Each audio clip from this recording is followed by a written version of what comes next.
దినమందు మనము దైవ సన్నిధిలో చేరి ఈ రీతిగా దేవుని మాటలు వినటానికి ప్రభువారు మనకు అనుగ్రహించిన ఈ మంచి అవకాశాన్ని బట్టి మనం ప్రభుని ఎంతగానో స్తుతించవలసిన వారమై ఉంటున్నాం. గత కొన్ని దినాలుగా అపవాది మాయాజాలంలో అమాయకులైన ప్రజలు అనేటువంటి ఒక అంశాన్ని మనము ప్రారంభించి నేర్చుకుంటూ వస్తూ ఉన్నాం. ఈరోజు కూడా మరికొన్ని మాటలు అపవాది యొక్క విధానంలో ప్రజలు ఎలా మోసపోతున్నారో దైవ గ్రంథములో నుండి మనము తెలుసుకొని జాగ్రత్త పడదాం. దేవుని కొరకు బ్రతికి దేవుడున్న లోకానికి వెళ్ళటానికి సిద్ధపడదాం.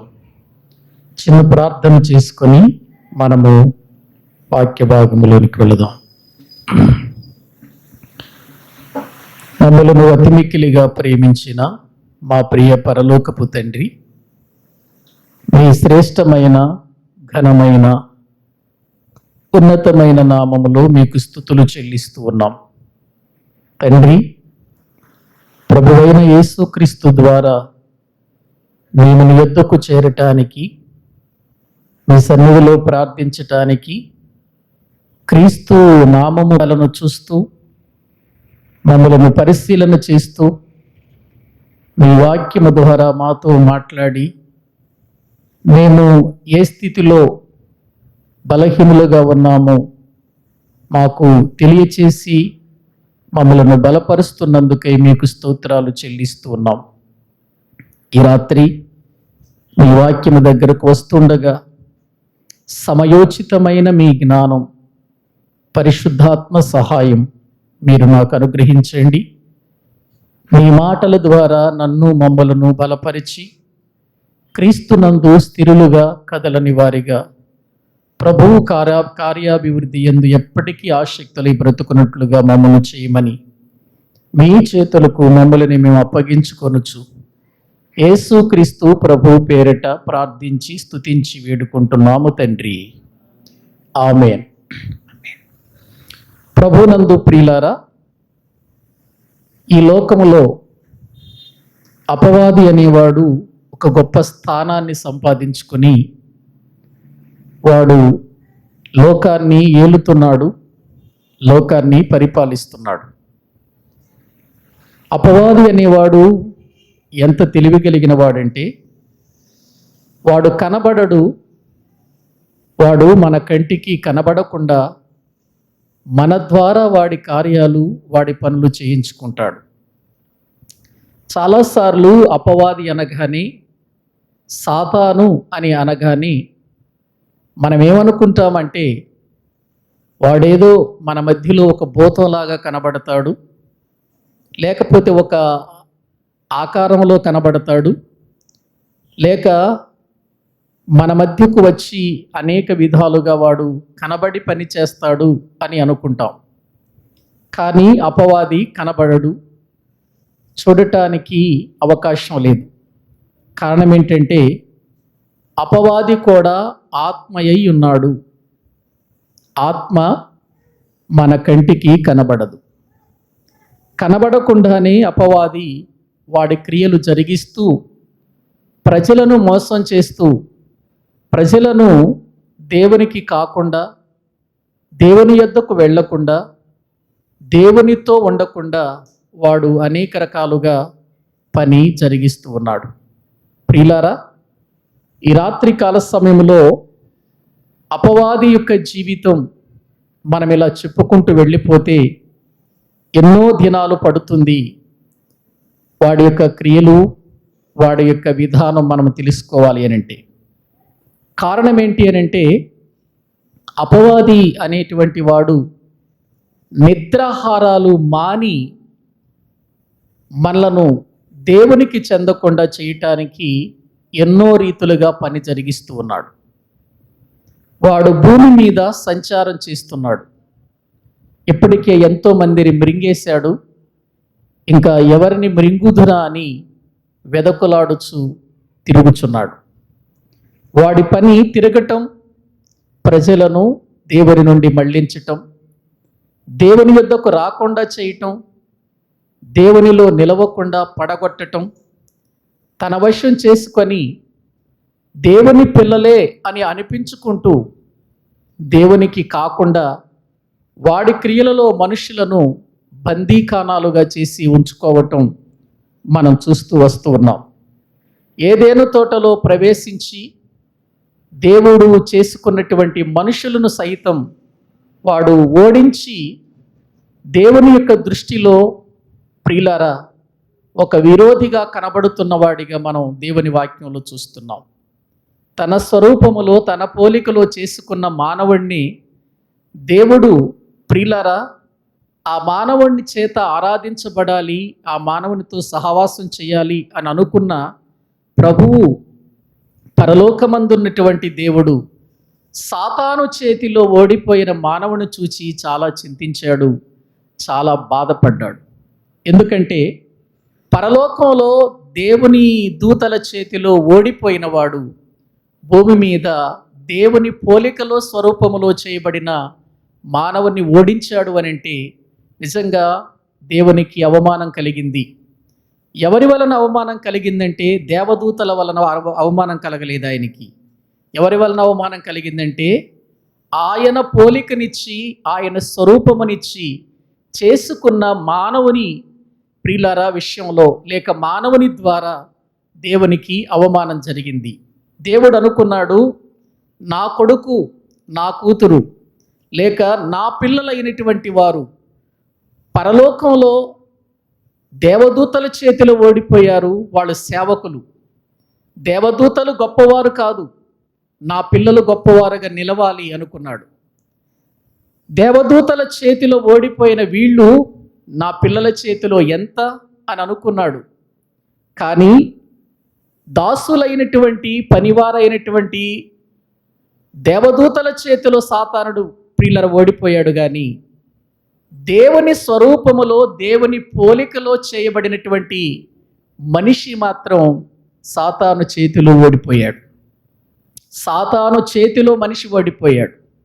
సాతానేమో దేవదూతల చేతిలో ఓడిపోయాడు, దాసుల చేతిలో ఓడిపోతే ప్రియులారా భూమి మీదకు వచ్చిన తర్వాత మనిషి సాతాను చేతిలో ఏమైపోయాడంటే ఓడిపోయాడు.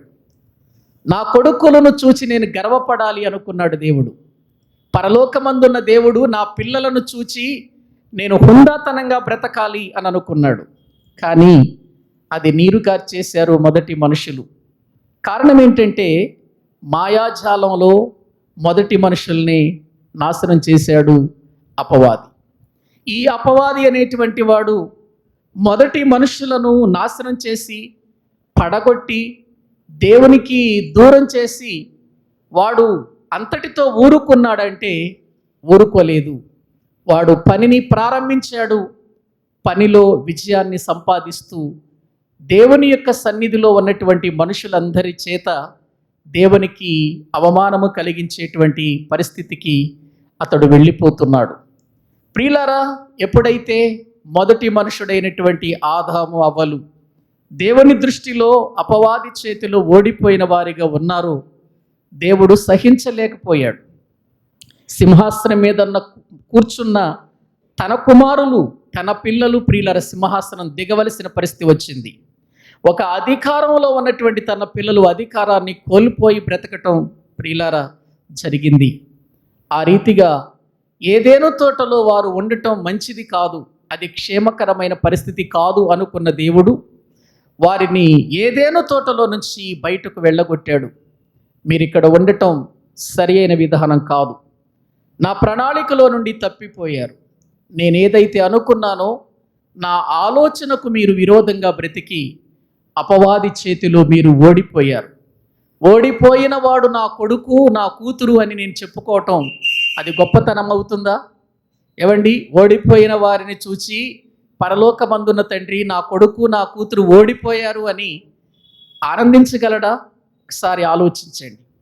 మన పిల్లలు చదువుతూ ఉన్నప్పుడు వారు మంచి ర్యాంకు రావాలి, మంచి చదువులో వారు గొప్ప మార్కులు సంపాదించుకొని గొప్పవారు కావాలని అనుకుంటాం. ప్రియులరా, కానీ మన పిల్లలు ప్రతిసారి కూడా తప్పి మార్కులు రాకుండా వారు పాస్ అవ్వకుండా ఉన్నప్పుడు తల్లిదండ్రులు ఎవరు ఆనందించగలరు చెప్పండి? ఎవరూ ఆనందించలేరు.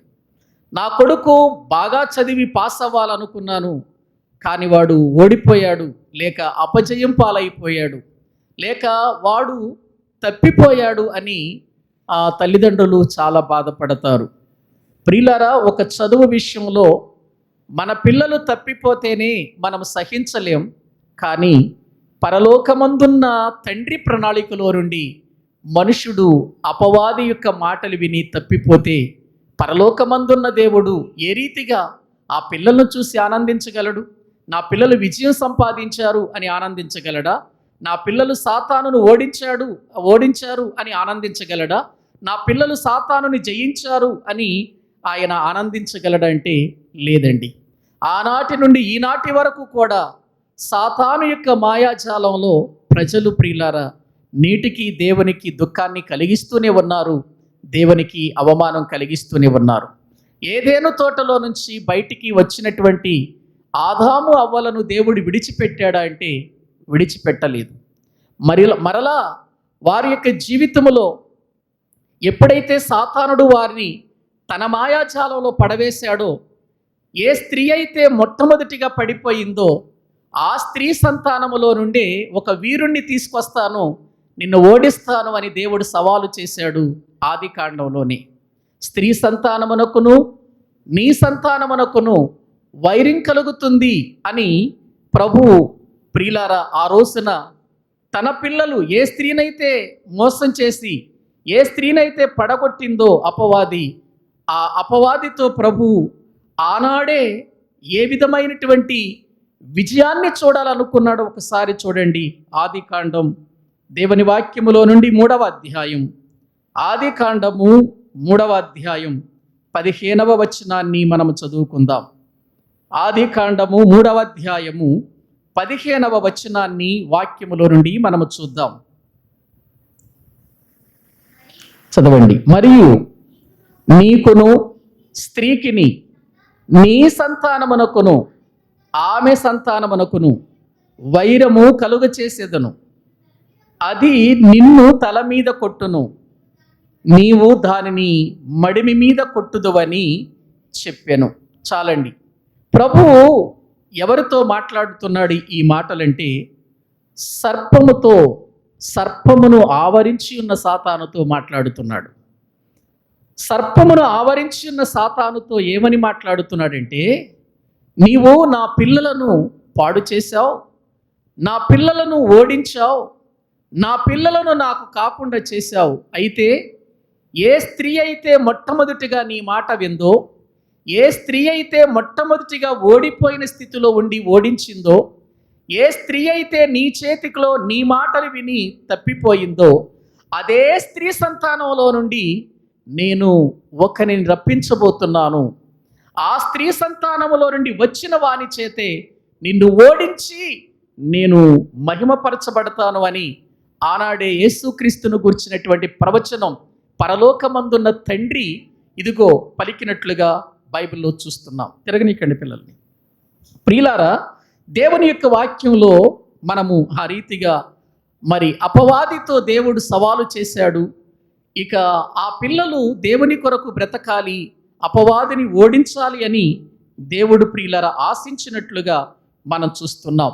ఇక ఈ ఆదాము అవ్వలను దేవుడు బయటికి తీసుకొచ్చిన తర్వాత ప్రియులారా, ఆయన ఏం చేశాడు అని అంటే వారిని ఆయన విడిచిపెట్టలేదు. తన వాగ్దానాన్ని నిలుపుకోవాలనుకున్నాడు. ఏ స్త్రీ సంతానములో, ప్రియులారా, ఏ స్త్రీనైతే పాడు చేశాడో, ఏ స్త్రీనైతే సాతానుడు ఓడించాడో, ఆ స్త్రీలో నుండి ఆ సాతానుని ఓడించేవాడు రావాలని ప్రతి తరములో దేవుడు ఎదురు చూచాడు. ప్రతి తరములో కూడా దేవుడు ఎదురు చూచాడు. ఆ స్త్రీ సంతానములో నుండి వచ్చిన వాని చేతే ఏ స్త్రీ, ఏ నరుని యొక్క మరి జీవితాన్ని పాడు చేశావో, ఏ సాతాను యొక్క మరి ఏ దేవుని ప్రజల యొక్క లేక దేవుని పిల్లల యొక్క మనస్సులను పాడు చేసి ఓడించాడో అపవాది, అదే స్త్రీ సంతానములో నుండి ఒక విజయవీరుడు రావాలని, సాతానును ఓడించేవారు రావాలని దేవుడు మొదటి నుండి కోరుకున్నట్లుగా దైవ లేఖనాలను బట్టి మనం అర్థం చేసుకుంటున్నాం.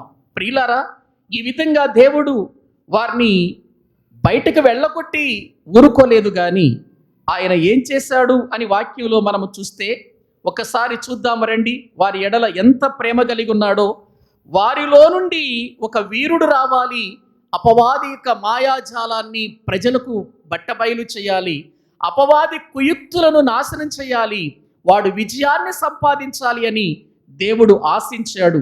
ప్రియులారా, ఆశించినటువంటి దేవుడు ఏం చేశాడో 21వ వచనం చదవండి.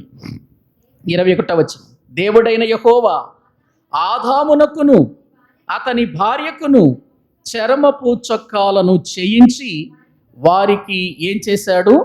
తొడిగించెను అనే మాట మనం చూస్తున్నాం. అంటే దేవుడు సాతాను చేతిలో ఓడిపోయినటువంటి మానవుని విడిచిపెట్టలేదు, కానీ వారిని ఎందుకు నిలిపాడు, ఎందుకు ఉంచాడు, ఎందుకు వారిని ప్రియులారా ఆయన కాపాడుతున్నాడు అనంటే, ప్రియులారా, దేవునికి ఆ సంతానముల నుండి విజయాన్ని సంపాదించేవాళ్ళు కావాలి అని దేవుడు ఆశించాడు. అందుకే వారికి చర్మపు చొక్కాయిలను చేయించి వారికి తొడిగించినట్లుగా దేవుని వాక్యం మనకు చెబుతుంది. ఏదేను తోటలో నుండి బయటకు వచ్చిన తర్వాత దేవుడు వీరిని విడిచిపెట్టలేదు, కానీ ప్రియులారా, వారు ఏదేను తోటల నుండి బయటకు వచ్చిన తర్వాత ఒక స్థలములో వారు గుడారం వేసుకొని లేక ఒక స్థలములో నివాసాన్ని ఏర్పాటు చేసుకొని నివాసం చేయటం ప్రారంభించారు ఆదాము అవ్వలు. ఆదాము అవ్వలు నివాసం చేయటం, ప్రియులారా, వారి దాంపత్య జీవితంలో ఆ హవ్వ యొక్క గర్భాన్ని దేవుడు తెరవటం జరిగింది. భూమి మీదకు దేవుడు కోరుకున్నటువంటి విధానంలో ప్రియులారా ఒక మహనీయుడు రావాలని దేవుడు ఆశించాడు. అవ్వ గర్భములో నుండి ఒక సాతానును జయించేవాడు రావాలని దేవుడు ఆశించాడు. అవ్వ గర్భములో నుండి తన తల్లిదండ్రులు ఓడిపోయినట్లుగా ఓడిపోకూడదు, వాడు నిలవాలి అని దేవుడు ఆశించాడు. దేవుడు హవ్వ యొక్క గర్భాన్ని తెరిచాడు. హవ్వ యొక్క గర్భాన్ని తెరిచాడు. ప్రియులారా, ఎందుకు హవ్వ యొక్క గర్భాన్ని దేవుడు తెరిచాడు? వాడు కూడా ఓడిపోవాలి, వాడు కూడా సాతాను చేతిలో బందీగా మారాలి, వాడు కూడా సాతాను యొక్క మాయాజాలంలో పడిపోవాలి అని దేవుని ఉద్దేశం అయితే దేవుడు అటువంటి ప్రణాళికను ప్రియులారా ఆయన చూపించేవాడు కాదు, ఆ ప్రణాళికలో ఉంచేవాడు కాదు. దేవుని ఉద్దేశం ఏంటంటే, ఈసారి వచ్చేవాడు నాకు ఉపయోగపడేవాడు కావాలి, సాతానును సిగ్గుపరిచేవాడు కావాలి, నన్ను గెలిపించేవాడు కావాలి అని ఆశించాడు పరలోకమందున్నటువంటి దేవుడు. అందుకే ఇప్పుడు గర్భాన్ని తెరిచాడు, హవ్వ యొక్క గర్భాన్ని తెరిచాడు. హవ్వ గర్భము తెరిచిన తర్వాత హవ్వ ఒక కుమారుని కన్నది. కన్న తర్వాత ఆమె గ్రహించింది ఏంటి అని అంటే, 4వ అధ్యాయము 1వ వచనాన్ని ఒక్కసారి మనము చూడగలిగితే, ఆదికాండం 4వ అధ్యాయం 1వ వచనాన్ని కనుక మనము చూడగలిగితే, ఆదాము తన భార్య అయిన హవ్వను కూడినప్పుడు ఆమె గర్భవతి అయి కయీనును కని, యెహోవా దయ వలన నేనొక మనుష్యుని సంపాదించుకున్నాను అనెను. చాలండి ప్రియులారా, హవ్వ గర్భము దాల్చింది, హవ్వకు కుమారుడు కలిగాడు. ఆ కుమారుణ్ణి పట్టుకొని ఆమె మాట్లాడుతున్న ఒక గొప్ప మాట చూడండి, నేను యెహోవా దయ వలన ఒక కుమారుని ఏం చేసుకున్నాను? సంపాదించుకున్నాను. ఎవరి దయ వలన? యెహోవా దయ వలన. ప్రియులారా, దేవుని వాక్యంలో మనము చూస్తే హవ్వ జీవితములు అర్థం చేసుకుంది. హవ్వ జీవితంలో జరిగిన సంఘటనలన్నీ కూడా జ్ఞాపకం చేసుకుంది. ఏదేను తోటలో ఎంతో సంతోషంగా బ్రతకవలసిన మేము, ఏదేను తోటలో దేవుడిచ్చినటువంటి ఆ గొప్ప సహవాసంలో దేవునిని ఆనందపరచవలసినటువంటి మేము పొరపాటు చేశాం, తప్పు చేశాం. ఇక ఈసారి మా గర్భములో నుండి వచ్చేవాడు ఆ తప్పు చేయకూడదు అనుకుంది, ఆ పొరపాటులోనికి వెళ్ళకూడదు అనుకుంది. ఇప్పుడు సాతాను చేతిలో ఓడిపోయినటువంటి అవ్వ ఎవరి పలుకు మాట్లాడుతుంది? ఇక్కడ బిడ్డ పుట్టగానే ఎవరిని జ్ఞాపకం చేసుకుంటుంది? యెహోవా. యెహోవా దయ వలన మాత్రమే నేను ఒక కుమారుణ్ణి సంపాదించుకున్నాను. ఇది యెహోవా దయ వలన కలిగింది. చూసారా, ఏదైనా తోటలో పాడైపోయినటువంటి లేక అపవాది మాట విన్నటువంటి ప్రియులారా హవ్వ ఇప్పుడు తన జీవితంలో వచ్చిన ఆ బిడ్డను చూచి, తన బ్రతుకులో దేవుడిచ్చిన ఆ కుమారుని చూచి సాతాను పేరు ఎత్తలేదు. సాతాను పేరు ఎత్తలేదు. మరి ఎవరి పేరు ఎత్తుతుంది చెప్పండి? బిడ్డను కలిగినప్పుడు, ఆ బిడ్డ కలిగినప్పుడు ఎవరి పేరు ఎత్తుతుంది అని అంటే, యెహోవా దయ వలన నేనొక కుమారుణ్ణి ఏం చేశాను? సంపాదించుకున్నాను. అంటే దేవుని యొక్క దయేంటో, దేవుని కృపేంటో ఆమెకు అర్థమయ్యింది. ఎందుకు అర్థమయ్యింది? ఎలా అర్థమయ్యింది? ఏదేను తోటలో ఎంతో ఆనందంగా జీవించిన ఆమె జీవితాన్ని ఒక్కసారి సాతానుడు తన మాయాజాలంలో మోసం చేశాడు. మరొకసారి మోసపోకూడదు నేను. ఏదేను తోటలో నుంచి బయటకు వచ్చినటువంటి మేము మరొకసారి మోసపోకూడదు. మేము ఈ స్థితిలో ఉండటానికి కారణము దేవుని దయే అని గుర్తించింది. దేవుని దయ వలనే నేను గర్భము దాల్చాను, దేవుని దయ వలనే నేను ఒక కుమారుణ్ణి సంపాదించుకున్నాను అని దేవుని గురించి మాట్లాడుతుంది. అని అంటే ఏదేను తోటలో నుండి బయటకు వచ్చిన తర్వాత హవ్వ ప్రియులారా దేవుని యొక్క దయేంటో అర్థం చేసుకుంది, దేవుని కృపేంటో అర్థం చేసుకుంది. ఆమె జీవితంలో ఈ కష్టం, ఈ భయంకరమైనటువంటి వేదన, ఈ దుఃఖమంతా కూడా మేము తెచ్చుకున్నాము, మా వలనే ఇది జరిగింది అని తన తప్పును ఆమె తెలుసుకున్నటువంటి విధానం మనము గుర్తించాలి. చాలాసార్లు ఆదామవ్వలను గురించి ప్రియులారా చాలామంది రకరకాలుగా మాట్లాడేవారు కనబడతారు. కానీ వారు బయటకు వచ్చిన తర్వాత దేవుని కొరకు వారు ఏ విధమైనటువంటి ఆలోచన కలిగిన వారిగా ఉన్నారో వారి యొక్క జీవిత విధానం మనం ఆలోచన చేస్తే మనకు అర్థమవుతుంది. ప్రియులారా ఏదేను తోటలో నుంచి వారు బయటకు వచ్చిన తర్వాత ఎన్ని సంవత్సరాలకు ఆమెకు గర్భం వచ్చిందో మనకు తెలియదు, ఎన్ని సంవత్సరాలకు ఆమె గర్భవతి అయిందో తెలియదు, ఎన్ని సంవత్సరాలకు బిడ్డను కన్నదో తెలియదు. కానీ ఆ బిడ్డను కనే టయానికి ఆమె ఎవరి దయను గుర్తించిందంటే దేవుని దయను గుర్తించింది. దేవుని దయను గుర్తించినటువంటి హవ్వ యెహోవా దయ వలన నేనొక కుమారుణ్ణి సంపాదించుకున్నాను అని ఆమె పలికిన ఆ మాటే ఆమె జీవిత విధానం మనకు అర్థమవుతుంది. ఆమె యొక్క హృదయ ఆలోచన మనకు అర్థమవుతుంది ప్రియులారా. ఆ తరువాత దేవుని వాక్యములో మనము చూస్తే ప్రియులారా మరలా ఆమె గర్భవతి అయ్యింది, రెండవ కొడుకుకు జన్మనిచ్చింది. ఆ కొడుకుకు ఆమె పెట్టిన పేరు హేబేలు అనే పేరు పెట్టినట్లుగా మనం చూస్తున్నాం. కయీను, హేబేలు వీళ్ళిద్దరి జీవితాలు ప్రియులారా అలా కొనసాగుతున్నాయి. పుట్టగానే వారి జీవితాలు ప్రియులారా ఒకేసారి ఎదగలేదు. కానీ వారు ఎదుగుతూ ఉండగా వారిద్దరికీ ఒక ఆలోచన వచ్చింది. దేవునికి మనము అర్పణ తీసుకొని వెళ్ళాలి అనే ఆలోచన వచ్చింది. ప్రియులారా ఇక్కడ మనం తెలుసుకోవాలి, కయీనుకు కానీ హేబేలుకు కానీ దేవునికి అర్పణ తీసుకుని వెళ్ళాలనే ఆలోచన ఎలా వచ్చిందంటారు చెప్పండి? ఏ రీతిగా వచ్చి ఉంటుందంటారు చెప్పండి? ఏమండి, అర్పణ అనేటువంటిది ఆనాటికి ఉందండి భూమి మీద? అర్పణ అనేటువంటిది ఆదామేమైనా అర్పణ తీసుకెళ్ళాడా బయటకు వచ్చిన తర్వాత? లేదే. హవ్వేమైనా అర్పణ తీసుకెళ్ళిందా? లేదే. మరి వీళ్ళిద్దరూ అర్పణ తీసుకుని వెళ్ళాలని ఆలోచన ఎలా వచ్చింది అని అంటే ప్రియులారా ఆదాము హవ్వలు వారిద్దరికీ చిన్ననాటి నుండి నేర్పించినటువంటి పాఠం ఇదిగో, దేవుడు మమ్మలను సృష్టించాడు, ఏదేను తోటలో సమస్తం మీద మాకు అధికారం ఇచ్చాడు, ఏదేను తోటలో మాకు ఏలమని చెప్పాడు. ఆ స్థలములో అపవాది లోపలికి వచ్చింది, చోటు చేసుకున్నాడు. వాడు సర్పరూపములో మా దగ్గరకు వచ్చాడు, మమ్మల్ని మోసం చేశాడు, మాయాజాలంలో మమ్మల్ని పడేశాడు.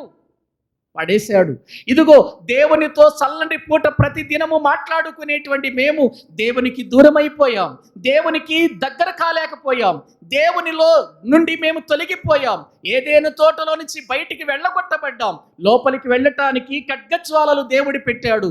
ఇదిగో మా స్థితి ఇది అని ప్రియులారా వారు జరిగినటువంటి విషయాలు వారికి చెప్పటం వలన హేబేలుకు కయీనుకు దేవుడంటే ఏంటో అర్థమైంది, దేవునికి అర్పణ వలన కలుసుకోవచ్చు అనేటువంటి విషయం అర్థమైంది. గ్రహించండి ఇక్కడ ప్రియులారా, లేకపోతే కయీనుకు హేబేలుకు దేవుని గురించి ఆదామవ్వలు చెప్పకపోతే దేవుని గురించి వాళ్ళకి తెలుసా? వాళ్ళకి అర్థమయ్యేదా? అసలు దేవుడు ఉన్నాడన్న సంగతి వాళ్ళకి అర్థమయ్యేదా? లేదండి. ప్రియులారా ఇక్కడ మనం గ్రహించాలి. ఆదాము అవ్వలు వారు చెప్పినటువంటి మాటలను బట్టి వారికి అర్థమయ్యింది ఏంటంటే, దేవుడున్నాడు, ఈ సృష్టిని చేసిన వాడు దేవుడే, ఈ సృష్టిలో ఉన్నవాడు దేవుడే, ఈ సృష్టిలో మన జీవితాలను చూస్తున్నవాడు దేవుడే, ఆయన వలనే మనం బ్రతుకుతున్నాం, ఆయన వలన చెల్లిస్తున్నాం, ఒక్కసారి మనము దేవుని కలుసుకోవాలి అనే ఆలోచన వారికి కలిగిందండి. ఎవరికి? కయీనుకు హేబేలుకు కలిగింది. తల్లిదండ్రులు చెప్పిన మాటలను బట్టి, ఆదాము అవ్వలు చెప్పిన మాటలను బట్టి మీకు ఒక విషయం చెప్పనా? ప్రవక్త అనే మాటలు లేని కాలంలోనే ఆదాము ఒక ప్రవక్తగా ఉన్నట్లుగా బైబిల్ చెబుతుందండి. ఆదాము ప్రవక్త ఏంటండి? ఆదాము ప్రవక్తని ఎక్కడుందండి బైబిల్ అంటారా? చూడండి, యూదా పత్రిక బైబిల్ గ్రంథంలో చూస్తేనండి ఎంత గొప్ప మాటలు ఆదాము యొక్క జీవితాన్ని గురించి యూదా గారు రాశాడు. ఒకసారి చూద్దాము రండి. వాక్యములో మనము చూస్తే యూదా పత్రిక 1వ అధ్యాయం, ప్రియులారా 1వ అధ్యాయం 14వ వచనాన్ని వాక్యములో నుండి మనం చదువుకుందాం. ఆదాము మొదలుకొని 7వ వాడైన హానోకు కూడా వీరిని గూర్చి ప్రవచించి ఇట్లనెను. ఎవరు మొదలుకొని? ఆదాము మొదలుకొని 7వ వాడైన హానోకు కూడా. అంటే ఆదాము ప్రవచించాడు, ఆదాము తర్వాత ఇంకా ఇదిగో ప్రవచించిన వారు ఉన్నారు. అలా 7వ వాడైనటువంటి హానోకు వరకు కూడా ప్రవచించి ఇట్లనెను అని యూదా గారు రాస్తున్నాడు. అంటే ఆదాము ప్రవక్తగా ప్రవచించిన వాడిగా మనము చూస్తున్నాం. ఆదాము ప్రవక్తగా మనము చూస్తున్నాం. ఒకసారి ఆదాము దగ్గర నుండి మనం హానోకు వరకు ఏడుగురున్నారా? వీళ్ళు ప్రవచించారా అని అంటే ఉన్నారు. చూడండి ఒకసారి బైబిల్ గ్రంథములో ఆదికాండం ఎలాగున్నారో చూద్దాం. ఆదికాండం 5వ అధ్యాయం, ఆదికాండం 5వ అధ్యాయం 6వ వచనం చదవండి. షేతు 9వ వచనం చదవండి. 90 సంవత్సరములు బ్రతికి కెయీనాను కనెను. 12వ వచనం చదవండి. కెయీనాను 70 ఏండ్లు బ్రతికి మహలేలును కనెను. 15వ వచనం చదవండి. మహలలేలు 65 ఏండ్లు బ్రతికి ఎరేదును కనెను. ఇప్పుడు 18వ వచనం చదవండి. ఎరేదు 162 ఏండ్లు బ్రతికి హనోకును కనెను. 21వ వచనం చదవండి. హనోకు 65 ఏండ్లు బ్రతికి మెతూషలను కనెను. ఇప్పుడు లెక్కేయండి ఎంతమంది ఉన్నారు అక్కడ ఆదాము మొదలుకొని. ఏవండి? 6వ వచనంలో షేతు కనబడతాడు, 9వ వచనంలో ఎనోషు కనబడతాడు, 12వ వచనంలో కెయీనాను కనబడతాడు, 15వ వచనంలో మహలేరు కనబడతాడు, 18వ వచనంలో ఎరేదు కనబడతాడు. ఆ తర్వాత మనకు కనబడేది ఎవరు చెప్పండి? ఎంతమంది? ఎన్నోవాడు ప్రియులారా ఆదాము మొదలుకొని ఎన్నోవాడు హానోకు? 7వ వాడుగా మనము చూస్తున్నాం ప్రియులారా. 7వ వాడుగా మనము చూస్తున్నాం ప్రియులారా. దేవుని వాక్యములో మనం చూడగలిగితే ఆదాము 1 అయితే, షేతు 2 అయితే, ఎనోషు 3 అయితే, కెయీనాను 4 అయితే, మహలేలు ప్రియులారా 5 అయితే, ఎరేదు 6 అయితే, హనోకు 7వ వాడు. అంటే ఇప్పుడు ఆదాము మొదలుకొని హనోకు వరకు కూడా ఏం చేశారు చెప్పండి? వీళ్ళు ప్రవచించారు. చూసారండి? బైబిల్లో దేవుడు ఎంత చక్కగా మనకు విపులంగా వ్రాయించాడో ఒకసారి అర్థం చేసుకోండి. ఏమని ప్రవచించాడు ఆదాము ఏమని ప్రవచించి ఉంటాడు? ఒకసారి మీరు ఆలోచించండి. అంటే ప్రవచించేవాడిని ఏమంటారు చెప్పండి? ప్రవక్త. ప్రవచించేవాడు అని అంటే, ప్రవచనం అంటే వాక్యమును చెప్పేవాడు, జరగబోయే విషయాలను తెలియచేసేవాడు అని అర్థం. కాబట్టి ఇప్పుడు ఆదాము ప్రవచించాడు అని వ్రాయబడుతుంది. ప్రియులారా ఆదాము ఎవరికి ప్రవచించి ఉంటాడు? తన పిల్లలకు ప్రవచించాడు. తన పిల్లలకు ప్రియులారా దేవుని మాటలు చెప్పాడు. ప్రియులారా ఎంత గొప్ప విషయాలు వ్రాయబడి ఉన్నాయి ఒకసారి ఆలోచించండి. ఏమండి? ఆదికాండంలో ఉన్నటువంటి ఆదామును గూర్చి ఎవరు తెలియచేస్తున్నారు అంటే యోధా చెబుతున్నాడు. యోధా ఆదాము మొదలుకొని 7వ వాడైన హానోకు కూడా వీరిని గూర్చి ఏం చేశారంటున్నాడు? ప్రవచించారు అనే మాటలు వాక్యంలో మనము చూస్తున్నాం. కాబట్టి ఆదాము బయటకు వచ్చిన తర్వాత ఆదాము ప్రియులారా దేవుని యొక్క కృపకు దూరమైపోయిన వాడుగా కాదు, ప్రవచించేవాడుగా కనబడుతున్నాడు, ప్రవక్తగా కనబడుతున్నాడు ప్రియులారా. కాబట్టి వాక్యము ఎంత చక్కగా మనకు ఒక్కొక్క విషయాన్ని తెలియపరుస్తుందో, మనము అక్కడ ఇక్కడ ఉన్నటువంటి వాక్యాన్ని సమకూరిస్తే గాని దేవుని మాటలు మనకు అర్థం కాదు. ఎందుకు దేవుడు ఆదామును ప్రవచించేవాడిగా చేశాడు అనంటే, ఆ ఆదాములో నుండి వచ్చేటువంటి ప్రతి ఒక్కడు కూడా ప్రియులారా అపవాదిని ఓడించాలి.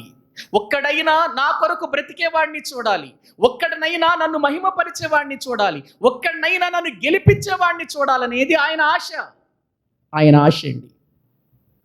ఆయన కోరిక సాతాను మాయాజాలంలో పడకుండా, సాతాను యొక్క మాయాజాలములో లేకుండా వీరిని ఎలాగైనా సరే పరలోకమందున్నటువంటి నన్ను మహిమపరిచేవారిగా, సాతానుడు సిగ్గుపడే రీతిలో ఓడిపోయిన ఇదిగో మానవుని చేతని మళ్ళీ సాతానును ఓడించి నాకు మహిమ తెచ్చుకుంటాను అనేది దేవుని ప్రణాళిక ప్రియులారా, ప్రణాళిక.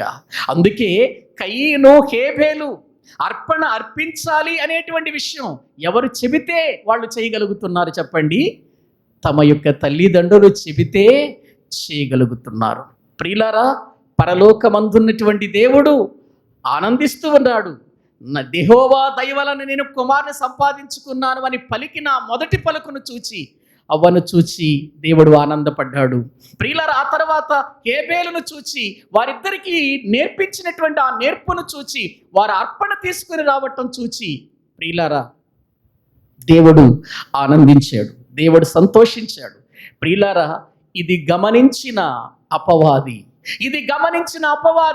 ఇదిగో మళ్ళీ వీళ్ళు బయటకు వచ్చిన తర్వాత కూడా వీళ్ళు దేవునిలోనే బ్రతుకుతారా, దేవుని గూర్చే ప్రవచిస్తారా, దేవుని గూర్చే మాట్లాడతారా, ఇప్పుడు వీళ్ళ కుటుంబంలో నేను ప్రవేశించాలి అని అనుకున్నాడు.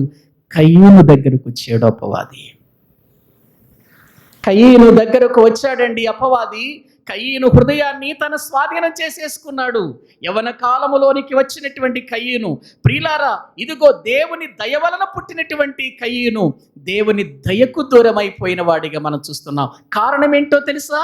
వాడు ప్రియులారా దేవుని వాక్యములో కయీనును గురించి మనము చూస్తే, కయీను దేవుని దృష్టిలో దేవుని సంబంధిగా బ్రతకవలసిన వాడు దుష్టుని సంబంధిగా బ్రతకటం ప్రియుల నేర్చుకున్నాడు. యోహాను గారు రాసిన మొదటి పత్రిక వాక్యంలో మనం చూద్దాం, సాతానుడు ఎంత తెలివిగా ఒక్కొక్కరిని ఉపయోగించుకుంటాడో, ఎలా వాడు బయట ఉండి కనబడకుండా పని జరిగిస్తాడో వాక్యంలో మనం చూస్తున్నాం. యోహాను గారు రాసిన మొదటి పత్రిక 3వ అధ్యాయము 12వ వచనాన్ని వాక్యములో నుండి మనం చదువుకుందాం. మనము 11వ వచనం కూడా చదవమ్మా. మనము ఒకనిని ఒకడు ప్రేమింపవలననిది మొదట నుండి మీరు వినిన వర్తమానం ఏంటి? మొదటి నుండి మీరు వినిన వర్తమానం అంటున్నాడు. ఒక వర్తమానం వెళ్ళింది మొదటి నుండి. ఏంటి ఆ వర్తమానం? ఒకనినొకడు ఏమండి, ఇది మొదటి నుండి ఉన్న వర్తమానమేనా? మొదటి నుండి ఉన్న వర్తమానమా ఇది? అవునండి, మొదటి నుండి ఉన్న వర్తమానం ఇదే. మొదటి నుండి మనము ఒకరిని ఒకడు ప్రేమించాలనేది ప్రియులారా దేవుడు ఇచ్చిన వర్తమానం. ఆయన ప్రేమ మొదటి నుండి మానవుని ఎలా వెంటాడుతుందో మీరు గమనించండి. వర్తమానమే కదా, మనము కయీను వంటి వారమై ఉండరాదు. అంటే మొదటి నుండి వర్తమానం విన్నాడు ప్రేమను గూర్చి, కానీ కయీను ఎలా మారిపోయాడంటే, మనము కయీను వంటి వారమై ఉండరాదు, వాడు ఎవరి సంబంధి అయిపోయాడు? దుష్టుని సంబంధి, దుష్టుని వశములోనికి వెళ్ళిపోయాడు. ప్రియులారా, ఇదిగో ఇక్కడ వాక్యంలో మనము చూస్తే దుష్టుని వశములోనికి వెళ్ళిపోయాడు కయీను, దుష్టుని సంబంధిగా మారిపోయాడు. మొదటి నుండి వినిన వర్తమానమును ఏం చేశాడు? మరిచిపోయాడు. ఇదేంటండి ప్రియులారా, కయీనుకు వర్తమానం అందిందా? అందింది. ప్రేమను గూర్చిన వర్తమానం అందింది. ఒకరినొకడు ప్రేమించాలనే వర్తమానము అందింది. ఆ మొదటి నుండి వినిన వర్తమానము ప్రియులారా విన్నాడు, కానీ ప్రియులారా ఆ తరువాత అతడు దాన్ని పాడు చేసుకున్నాడు, దుష్టుని సంబంధిగా మారిపోయాడు. జరిగిన విషయం ఏంటంటే, ఇక్కడ వాక్యంలో మనము చూస్తే ప్రియులారా, కయీను హేబేలు దేవునికి అర్పణ తీసుకెళ్లారు కదా. తీసుకొని వెళ్ళినప్పుడు ఏం జరిగింది అక్కడ చూడండి. అప్పటికి కయీను ఏం చేస్తున్నాడో, అప్పుడు హేబేలు ఏం చేస్తున్నాడో మనము చూద్దాం. ఆదికాండము 4వ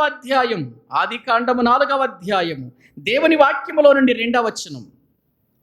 తరువాత ఆమె అతని తమ్ముడకు హేబేలును కనెను. హేబేలు గొర్రెల కాపరి, కయీను భూమిని సేద్యపరుచువాడు. కొంతకాలమైన తరువాత కయీను పొలము పంటలో కొంత యెహోవాకు అర్పణగా తెచ్చెను.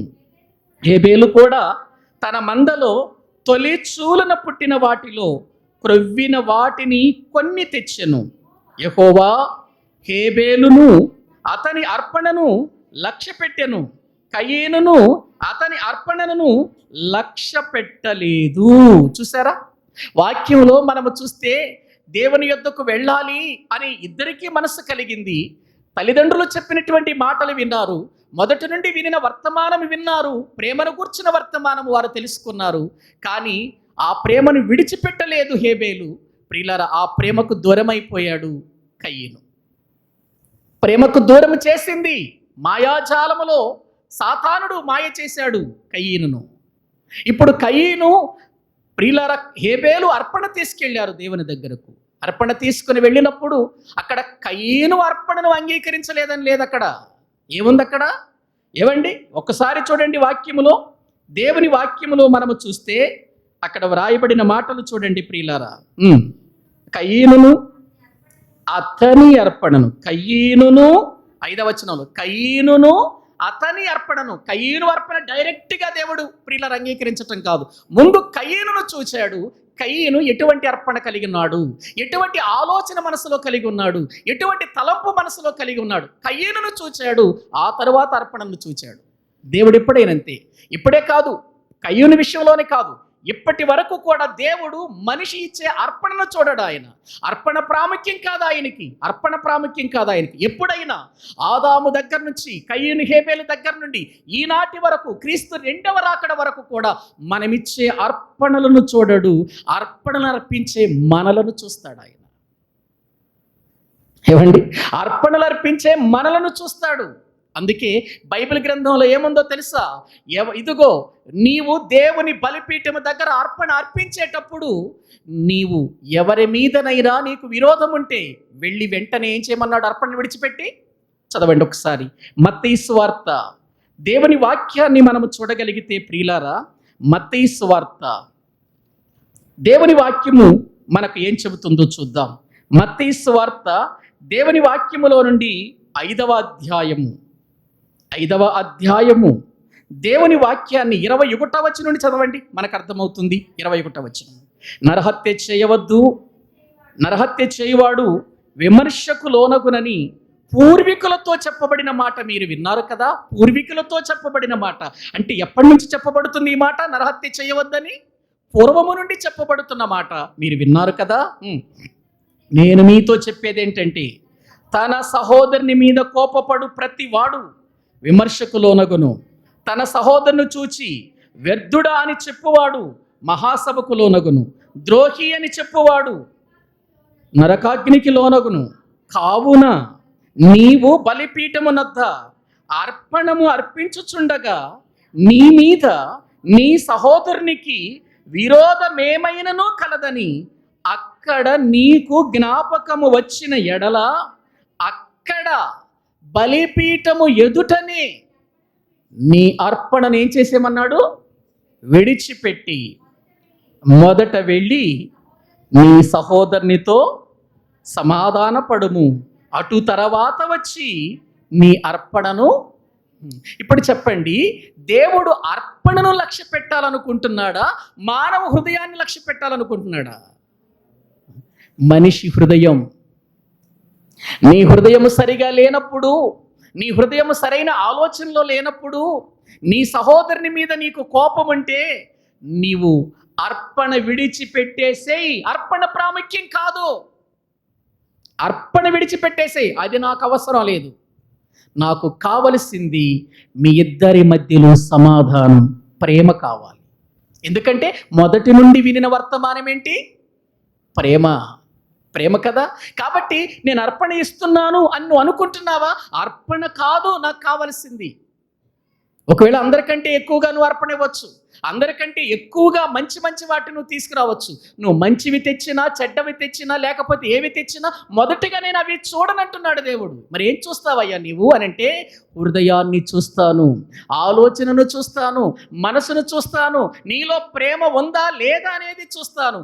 నీవు ప్రేమతో సమాధానంతో అర్పణ తీసుకొస్తే నేను అంగీకరిస్తాను. కానీ హృదయములో ఒకటి పెట్టుకొని బయటికి నేను అర్పణ అర్పిస్తున్నానని చెబితే అది నేను అంగీకరించను. అందుకే చెబుతున్నాను, నీవు అర్పణ అర్పించేటప్పుడు ఎవరి మీదైనా నీకు ఒకవేళ కోపం ఉంటే, అసమాధానం ఉంటే, నీ అర్పణను విడిచిపెట్టేయి.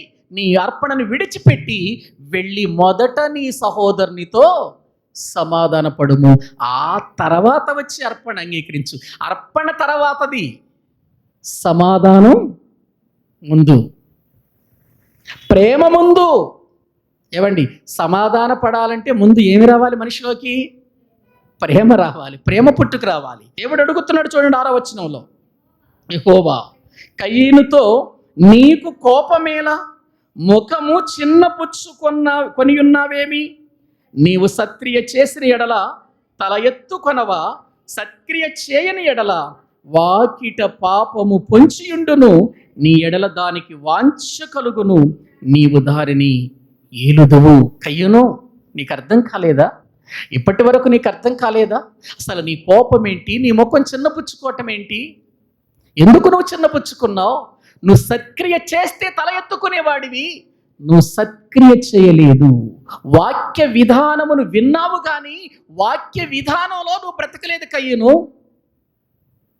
ఏదో అర్పణ తెచ్చాను అని అనుకున్నావు కానీ నీ అర్పణ యొక్క విధానములో నువ్వేంటో నువ్వు అర్థం చేసుకోకుండా వచ్చావు నా దగ్గరికి. సత్క్రియ చేస్తుంటే నీ తమ్ముళ్ళలాగా నువ్వు కూడా తలెత్తుకుని ఉండేవాడివి. నువ్వు సత్క్రియ చేయలేదు, వాకిట పాపము పొంచి ఉంది. దేవుడు చెబుతున్నాడు. ఎందుకంటే ఈ సాతానుడు కయ్యూను యొక్క జీవితంలో, ఇక్కడ నేను ఒక విషయాన్ని చెప్పాలి. ఆదికాండంలో ఏదేను తోటలోనికి సర్పరూపంలో వచ్చాడు. సాతానుడు ఇక్కడికి కయ్యూను దగ్గరకు ఎలా వచ్చాడో తెలుసా అండి? కోపము, లోపల ఉన్నటువంటి ఆలోచనలను మార్చేవాడిగా వచ్చాడండి. ఆలోచనలు మార్చేవాడిగా వచ్చాడు. కయ్యూను దగ్గరకు అపవాది, అంటే అపవాది అందరి దగ్గరకు ఒకే రీతిగా వచ్చి వాడు పని చేయించుకోడు. ఎవరి దగ్గరకు ఎలా రావాలో అపవాదికి బాగా తెలుసు. ప్రియులారా, ఇక్కడ గమనించండి. నీవు సత్క్రియ చేసిన ఎడల తల ఎత్తుకొనవా? సత్క్రియ చేసిన ఎడల వాకిట పాపము పొంచియుండును. నీ ఎడల దానికి ఏం కలుగుతుంది? వాంఛ, ఇష్టం కలుగుతుంది. అప్పుడు నువ్వు దాన్ని ఏం చేస్తావు? ఏలుదువు అని అన్నాడు. ప్రియులారా, ఈ మాట హేబేలును చంపిన తరువాత అన్నాడా? చంపక ముందు చెప్పాడా? చంపక ముందు చెప్పాడు. అంటే ఎందుకు? చెయ్యబోతున్నాడు. అపవాది కార్యానికి దగ్గరగా వెళ్ళిపోతున్నాడు కయ్యూను. అపవాది ఆలోచనకి దగ్గరగా వెళ్ళిపోతున్నాడు. ఇక కొద్ది క్షణాలలో అపవాది చేతిలో బానిసగా మారిపోబోతున్నాడు కయ్యూను. కాకూడదలా, వీడు విజయాన్ని సంపాదించాలి. ఎలాగైనా ఈ కయ్యూను ఇదిగో సాతానును ఓడించాలి, సాతానును జయించాలి, నా కొడుకు అనిపించుకోవాలి. దేవుని యొక్క ఆలోచన. అందుకే దిగొచ్చాడు. దిగివచ్చి సత్క్రియ చేయటం ప్రారంభించు. నువ్వు సత్క్రియ చేస్తే నీవు తల ఎత్తుకునేటట్టుగా చేస్తాను. సత్క్రియ చేయకుండా నేను ఎలా నిన్ను భరించగలను? ఏ రీతిగా నిన్ను గొప్పవాడనని చెప్పగలను? ప్రియులారా, ప్రభు చెప్పాడు, వెళ్ళిపోయాడు. ఎందుకు చెప్పాడు అంటే కయ్యూను జాగ్రత్త పడాలి. సాతాను స్వభావం నుంచి బయటికి రావాలి. సాతాను యొక్క కార్యాలలో నుండి బయటికి రావాలి. సాతాను వశములో నుండి బయటికి రావాలి. కానీ సాతానుడు గట్టిగా పట్టుకున్నాడు. కయ్యూను, వదిలిపెట్టొద్దు. ఏ ఆలోచన అయితే కలిగి ఉన్నావో, ఏ తలంపునైతే కలిగించానో నేను, అది పూర్తి చేసేంత వరకు నీ వెంటే ఉంటా నేను. నీతోనే ఉంటా, నీ చేతే కార్యం చేయిస్తా. దేవుని మాట నీవు వినవద్దు, దేవుని మాట నీవు వినవద్దు. నేను చెప్పినట్లుగా నువ్వు నడవాలి. ఎందుకో తెలుసా? ఇదిగో నా చేతిలో ఉన్న ఆయుధాలు ఎంత గొప్పవో తెలుసా? ఇవి నిన్ను భూలోకములో గొప్పవాటిగా చేస్తాయి. భూలోకములో నిన్ను ఉన్నతమైన శిఖరాలకు ఎక్కిస్తాయి. నిన్ను ఉన్నతమైనటువంటి రీతిలో నేను నిలబెడతాను. దేవుని మాట వినొద్దు. నువ్వు దేవుని మాట వింటే ఇలాగైపోతావు, హేబేలులాగా. వద్దు, నేను చెప్పినట్టుగా విను. దేవుడు ఏదో సత్క్రియ అన్నాడు, నువ్వు సత్క్రియ చేయొద్దు. దేవుడు ఏదో కోపం ఎందుకు అని నిన్నేదో చిన్న మాటలు చెప్పేసి నీ జీవితాన్ని ఇదిగో నాకు కాకుండా చేయాలని చూస్తున్నాడు. వద్దు, ఈ కోపాన్ని ఇంకా పెంచుకో. ఈ కోపం పగగా మారాలి. ఆ పగ ఎవరినో ఒకరిని చంపేయాలి. చూడండి లోపల ఎలా కలిగిస్తున్నాడు అపవాది మాయాజాలములో. ఆనాడే కాదు, ఆనాటి నుండి ఈనాటి వరకు ప్రజలు వెళుతూనే ఉన్నారు. ప్రియులారా, వెళుతున్నారు. దేవుని వాక్యం వింటున్న ప్రియులారా గమనించండి, అపవాది ఎంత భయంకరమైనటువంటి వాడో మనం చూస్తున్నాం. ఎప్పుడు చూసినా కయ్యూను మంచోడు కాదు అంటున్నారు. కానీ కయ్యూను వెనుక ఎవరున్నారు? సూత్రధారి అపవాది. నడిపించేవాడెవడు? సాతానుడు, అపవాది అనే విషయం తెలియదు. కొన్నిసార్లు మనం కూడా అపవాది కార్యాలకు లోనైపోతాం. కానీ ఇది నా భార్య లేక నా భర్త, నా పిల్లలు ఇలా అన్నారు నన్ను అని బాధపడతాం. కానీ కాదండి, వారి వెనుక ఎవరున్నారో తెలుసా? అపవాది ఉన్నారండి. ప్రియులారా, అక్కడ వాక్యంలో మనం చూస్తే దేవుడు వచ్చి కయీనుతో కోపమొద్దు, తొలగించుకో, సత్క్రియ చేయి, పాపానికి చోటివద్దు అని చెప్పి వెళితే అపవాది వచ్చి రెచ్చగొట్టి కాదు ముందు అసలు నీ తమ్ముడిని చంపేసేయి, నీవే ఈ భూమి మీద పెద్దవాడివి కాబట్టి నువ్వే ఈ భూమి మీద గొప్పవాడు అవుతావు, నీ తమ్ముడిని చంపేయి ఆలోచన పుట్టించింది. ఏంటి, సాతానుడు ఆలోచన కూడా పుట్టిస్తాడా? పుట్టిస్తాడు. సర్వసత్యలోకి వెళదాం రండి. యోహాను సువార్త 13వ అధ్యాయం. బైబిల్ గ్రంథంలో మనం చూస్తే యోహాను సువార్త 13వ అధ్యాయము దేవుని వాక్యంలో మనము చూస్తే 3వ వచనం చదువుకుందాం.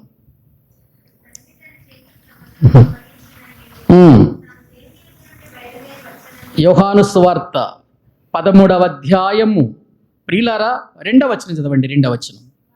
వారు భోజనము చేయుచుండగా ఆయనను అప్పగింపవలెనని సీమోను కుమారుడు ఇస్కరియోతు యూదా హృదయములో అపవాది ఇంతకు ముందు ఏం పుట్టించాడు?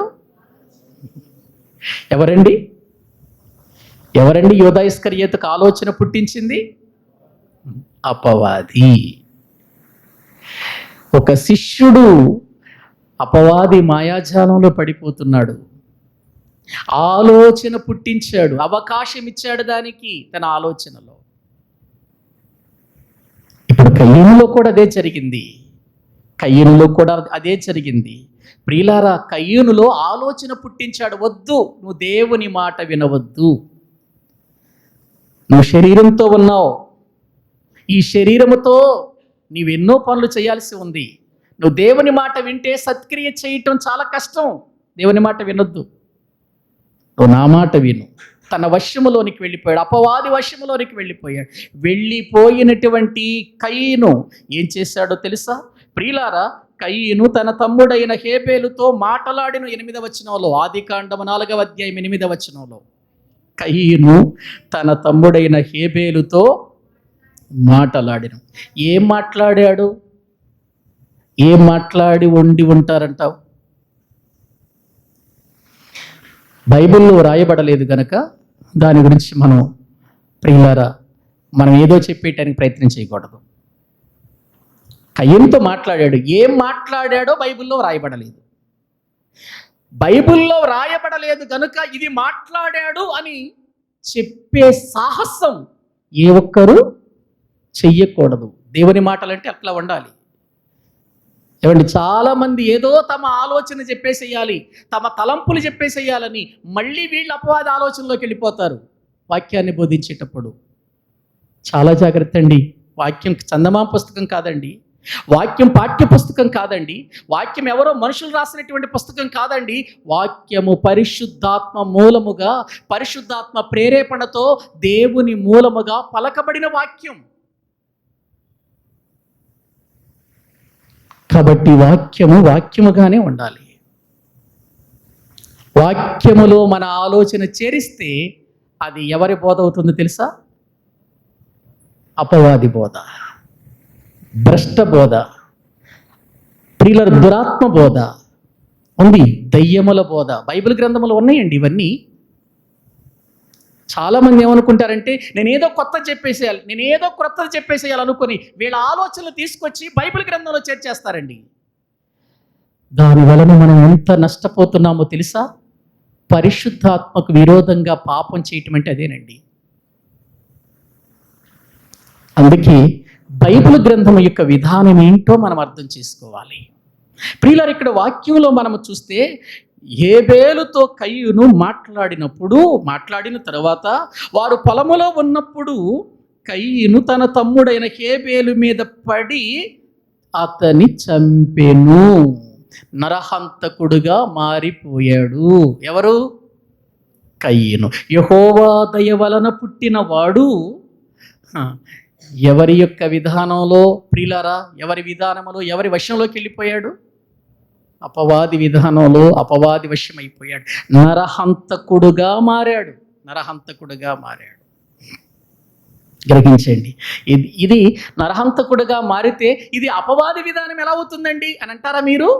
చూడండి, యోహాను సువార్త 8వ అధ్యాయం.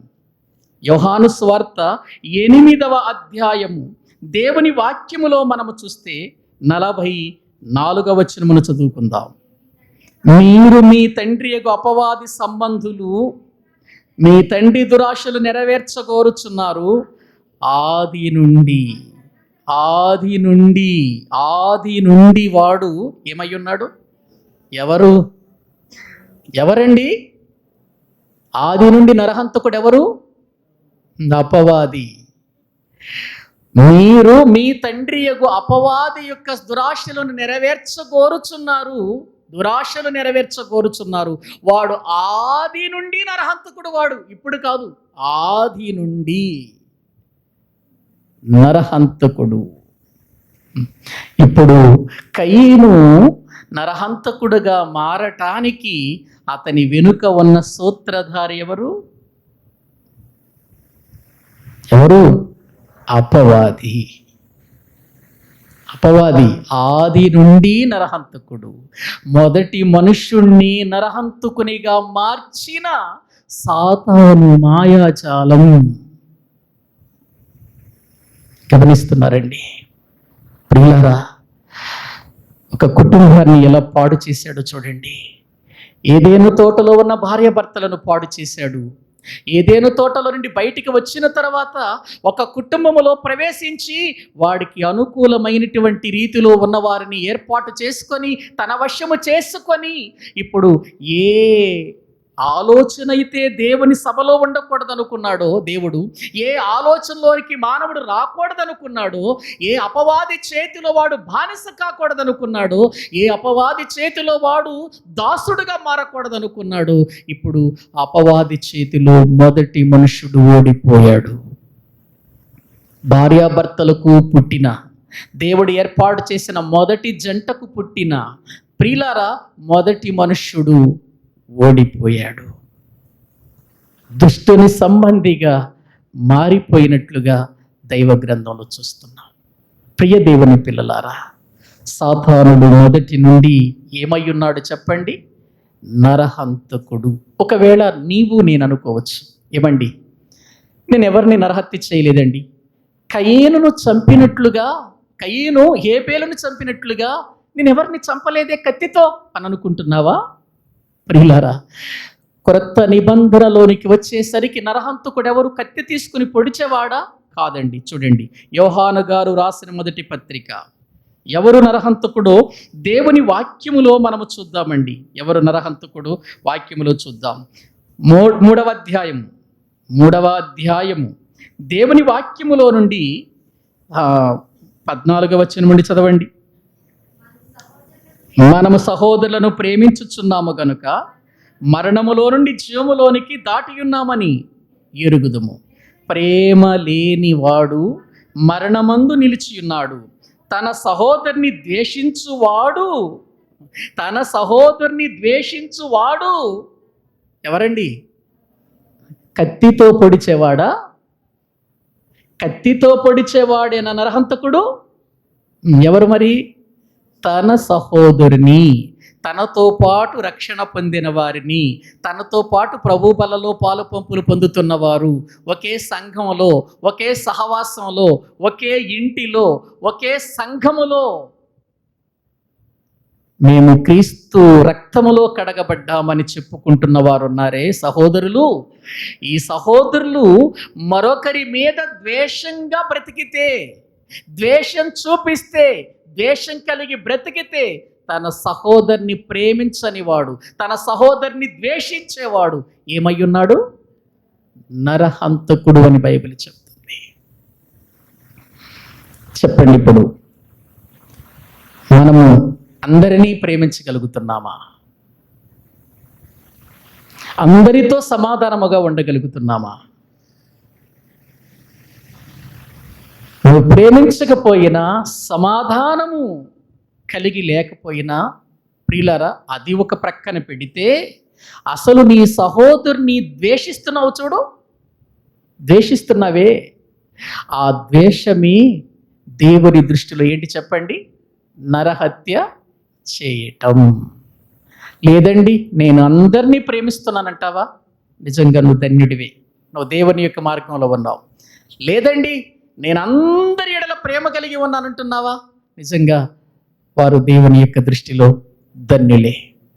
ఒకవేళ పైకి మంచిగా మాట్లాడుతూ లోపల ద్వేషాన్ని పెట్టుకొని బ్రతికితే నీవు నరహంతకుడివే. నువ్వు నరహంతకుడు అయితే నువ్వు ఎవరి వశంలో ఉన్నావు? అపవాది వశంలో ఉన్నావు. ఎవరి మాయాజాలంలో ఉన్నావు? అపవాది మాయాజాలంలో ఉన్నావు. ప్రియులారా, అపవాది మాయాజాలంలో ప్రజలు ఎలా ఉన్నారో ఒకసారి ఆలోచించండి. ఇలా మనం చెప్పుకుంటూ వెళ్ళిపోతే బ్రతికినంత కాలము అపవాది మాయాజాలమును గూర్చే చెప్పొచ్చు. నేను బ్రతికినంత కాలం, ఎంతకాలం బ్రతుకుతానో తెలియదు కానీ నేను బ్రతికినంత కాలం అపవాది మాయాజాలంలో ప్రజలు ఎలా నశించిపోతున్నారో ప్రియులారా దినదినము చెప్పొచ్చు ఈ ప్రసంగం. ఎందుకు నేను ఈ విషయాన్ని చెబుతున్నానంటే, చివరి దినాల్లో ఉన్నాం, ఆఖరి దినాల్లో ఉన్నాం, అంత్య దినాలలో ఉన్నాం. మన మరణం ఎప్పుడో మనకు తెలియదు, ప్రభు ఎప్పుడు వస్తాడో మనకు తెలియదు. ఈలోపు నువ్వు ఎవరి యొక్క స్వాధీనములో ఉన్నావో అది తెలుసుకోవాలి, ఎవరి ఆధీనములో నడుచుకుంటున్నావో తెలుసుకోవాలి, ఎవరి యొక్క స్వభావముతో బ్రతుకుతున్నావో నువ్వు తెలుసుకోవాలి. అలా మనం తెలుసుకోకుండానే మన జీవితాలు ముగిస్తే నరహంతకుడు దేవుని రాజ్యానికి వారసుడు అవుతాడా? ఏమండి, అవుతారా? ప్రకటన గ్రంథం చూడండి ఒకసారి. దేవుని వాక్యములో ప్రియులారా మనము చూస్తే ప్రకటన గ్రంథం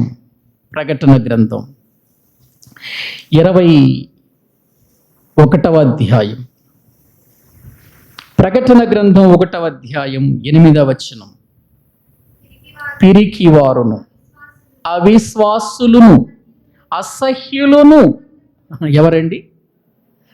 నరహంతకులను, వ్యభిచారులను, మాంత్రికులను, విగ్రహారాధికులను, అబద్ధికులందరూ అగ్ని గంధకములతో మండు గుండములో పాలు పొందుదురు.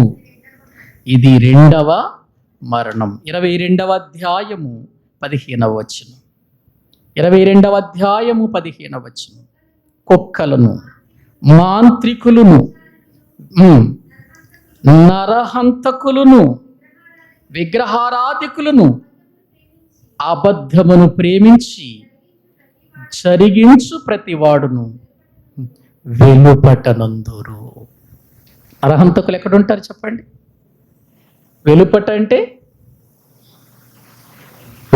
అంటే అగ్ని గంధకములతో మండు గుండములో. అంటే నరకములో. ఇప్పుడు చెప్పండి, క్రైస్తవులు సాతాను మాయాజాలంలో లేరంటారా? క్రైస్తవులు సాతాను మాయాజాలంలో బ్రతకటం లేదనుకుంటారా? సాతానుడు ఎంత తెలివిగా చూస్తున్నాడో, ఎంత తెలివిగా తన పని జరిగిస్తున్నాడో ఒకసారి మీరు ఆలోచించండి. ప్రియులారా, అపవాది మాయాజాలంలో ప్రజల యొక్క జీవిత విధానం ఎంత భయంకరంగా మారుతుందో ఒకసారి మీరు ఆలోచించండి. మరికొన్ని విషయాలు వచ్చే వారం చెప్పుకుందాం. తలలు వంచండి, ప్రార్థన చేసుకుందాం. ప్రియులారా, అపవాది మాయాజాలంలో ఒకవేళ మనం ఉన్నామేమో అర్థమైపోతుంది. మనం విన్న ఈ మాటలను బట్టి మనము ఏ రీతిలో ఉన్నామో మనకు అర్థమైపోతుంది. మనం ఎవరి స్వాధీనంలో ఉన్నామో మనకు అర్థమైపోతుంది. ఎవరి ఆధీనంలో ఉన్నామో అర్థమైపోతుంది. ఈ రాత్రి దేవుడు నిన్ను నన్ను చూచి అపవాదిని ఓడించేవారిగా మీరుండాలి అని దేవుడు ఆశించాడు మనల్ని చూచి. కానీ అపవాది స్వభావంతో బ్రతుకుతూ నేను కూడా దేవుని బిడ్డనే, నేను కూడా ప్రభువుని నమ్మాను, నేను కూడా బాప్తీసం తీసుకున్నాను అని అనుకుంటూ భ్రమలో బ్రతుకుతున్నామేమో ఒకసారి పరిశీలన చేసుకుందాం. మన సత్క్రియల చేత దేవునికి మహిమ తీసుకొద్దాం. ఎక్కడ మనలో ద్వేషం ఉందో, మన సహోదరుని మీద సహోదరి మీద ఎక్కడ మనకు పగుందో, ఎక్కడ మనకు ఆ సాతాను స్వభావం ఉందో ఈ రాత్రి తొలగించుకోకపోతే వాడు ఇంకా మనల్ని భయంకరమైనటువంటి స్థితికి తీసుకెళ్ళటానికి వాడు మన మీద దాడి చేస్తూనే ఉంటాడు. ఈ దినాన్న ప్రభువా, అపవాది యొక్క ఆలోచనలో నుండి నన్ను తప్పించు, అపవాది యొక్క కార్యాలలో నుండి నన్ను తప్పించు, అపవాది కుయుక్తులను ఎరిగి బ్రతకటం నాకు నేర్పించయ్యా. దానికి తగిన వాక్యం, తగిన ప్రార్థనా జీవితం, తగిన విశ్వాస జీవితం, తగిన ఆత్మీయ ఫలాలతో కూడిన జీవితం నాకు పెట్టండి నాయన. అపవాదిని జయించగలిగిన విశ్వాసిగా నన్ను చేయండి ప్రభువా. అపవాది వశ్యములో పడి నరహంతకునిగా మారి నిత్య నాశనానికి నేను వెళ్ళిపోవద్దయ్యా. కయ్యూను వలె నేను చెప్పిన మాటకు లోబడక, కయ్యూను నీకెందుకు కోప్పడుతున్నావు, తగ్గించుకో, నీ జీవితాన్ని బాగు చేసుకొని సత్క్రియ చేయి, నేను తప్పకుండా నిన్ను అంగీకరిస్తాను అని నరహత్య చేయకమునిపే దేవుడు మాట్లాడినా ఇష్టపడలేదు. దేవుని మాటకు విధేయుడు కాలేదు, అవిధేయుడైపోయాడు. అపవాది చోటు చేసుకుంది. నువ్వు దేవుని మాట వినలేదు కదా, నా మాటకి లోబడ్డావు కదా, ఇక చూడు నిన్ను ఒక నరహంతకునిగా మార్చేస్తాను. సహోదరుడని లేదు, నీ తోడబుట్టిన వాడని లేదు, ఇదిగో నేను చంపే గుణం నీలో పెడతాను, అంత కఠినత్వం నీలో పెడతానని పెట్టేశాడు. తమ్ముడిని చంపేశాడు. సాతాను ఎంతగా మనుషులను మాయ చేసి పాడు చేస్తుందో ఒక్కసారి ఆలోచించి, అటువంటి స్థితికి మనం వెళ్ళక దేవుని సన్నిధిలో దేవుని పిల్లలుగా క్రీస్తును పోలిన జీవితం, క్రీస్తుకు కలిగిన మనస్సు మనము కలిగి బ్రతకటానికి ఇష్టపడదాం. ప్రార్థన చేసుకుందాం. పరిశుద్ధుడైన మా ప్రియ పరలోకపు తండ్రి, మీ శ్రేష్టమైన ఘనమైన నామానికి వందనాలు చెల్లిస్తున్నాం. మీ మహాప్రేమను బట్టి, మీ ఉన్నతమైన కృపను బట్టి నాయన, నిజంగా ఇంత గొప్ప వాక్యం మా ముందుంచి మా జీవితాలను సరిచేయటానికి మీరు ఇష్టపడ్డారు అంటే మీరు మమ్మల్ని ఎంత ప్రేమిస్తున్నారో మాకు అర్థమవుతుంది నాయన. ఒకవేళ సాతాను మాయాజాలంలో మేము ఉండి మేము బాగానే ఉన్నాము అని అనుకుంటున్నామేమో తండ్రి, దయతో మమ్మల్ని క్షమించండి. ప్రభువునకు కలిగిన మనస్సు మేము కూడా కలిగి ఉండటానికి సహాయం చేయండి. క్రీస్తుకు కలిగిన మనస్సు మేము కూడా కలిగి ఉండటానికి సహాయం చేయండి. మొదటి నుండి ఉన్న వర్తమానము ప్రేమ, ఆ ప్రేమలో మేము బ్రతకటానికి సహాయం చేయండి. సమాధానము కలిగిన వారిగా, ఒకరి ఎడల ఒకరు ప్రేమ ఐక్యతలతో బ్రతికే వారిగా సహాయం చేయండి. ద్వేషపూరితమైన స్వభావం, మాలో నుండి తీసివేయండి తండ్రి. సాతాను యొక్క మాయాజాలము నుండి మేము విడిపించబడి నిన్ను గెలిపించేవారిగా, నిన్ను సంతోషపెట్టేవారిగా, నిన్ను మహిమపరిచేవారిగా మమ్మల్ని చేయండి. ఈ మాటలు వింటున్న ప్రతి వారిని మీరు దర్శించి నీ కృపలో దీవించమని, బలపరచమని యేసుక్రీస్తు ప్రభు పేరిట ప్రార్థించి వేడుకుంటున్నాము తండ్రి. ఆమేన్. మన తండ్రి అయిన దేవుని ప్రేమ, ఆయన కుమారుడైన యేసుక్రీస్తు వారి యొక్క కృప, పరిశుద్ధాత్మ నిత్య సహాయము సన్నిధి ఇక్కడ కూడిన మనకును సకల పరిశుద్ధులకును సదాకాలము తోడయుండి నడిపించునుగాక. ఆమేన్. అందరికీ వందనాలు.